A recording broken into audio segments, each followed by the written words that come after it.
Petrol পাম্পে সেই একই লম্বা সারি, যানবাহন চালকদের দীর্ঘ সময়ের অপেক্ষা। মধ্যপ্রাচ্যে যুদ্ধের প্রভাবে জ্বালানি সরবরাহ বিঘ্নিত হওয়ার পর থেকে রাজধানীতে এই চিত্র নিত্যদিনের।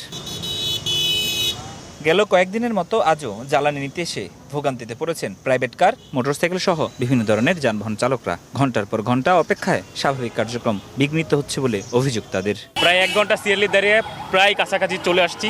এখন অনেকটাই কষ্ট হচ্ছে রোজার ভিতরে। তেলের পর্যাপ্ত পরিমাণ মজুদ আছে, পাম্পওয়ালারা বলতেছে যে তেল পাচ্ছে না এবং প্রকাশ্যে লিখে দিচ্ছে যে অকটেন ডিজেল পেট্রোল নাই। আমাদের যে কষ্টটা সেটা আগে বুঝতে হবে। আমরা অনেক লাইন ধরে সিরিয়াল ধরে অনেক মানে কষ্ট করে আসতেছি, 3 ঘন্টা 4 ঘন্টা চলে যাইতেছে। বিগত দিনের মতো আজকে অত জাম ছিল না। 1 ঘন্টায় যে পিজি মোড় থেকে এই কত এই পর্যন্ত আসছে, তা আবার তেল দিল 10 লিটার।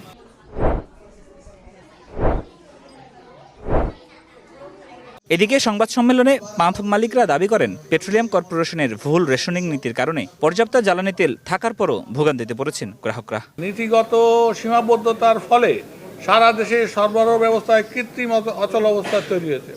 বহু পাম্প বরাদ্দ থাকা সত্ত্বেও কার্যকরভাবে তেল উত্তোলন করতে পারেনি। বাজারে দীর্ঘ লাইন, অসন্তোষ, বিশৃঙ্খলা, পাম্প কর্মীদের উপর আক্রমণ, হেনস্থার ঘটনাও ঘটছে। আমি পরিষ্কার বলতে চাই, এখানে একটি আমলাতান্ত্রিক জটিলতা আছে। ডিপোভিত্তিক দৈনিক কোটা পদ্ধতি শিথিল বা প্রত্যাহার করে সাপ্তাহিক কোটা চালুর দাবি জানিয়েছেন পাম্প মালিকরা। ফরহাদুর রহমান, সময় সংবাদ, ঢাকা।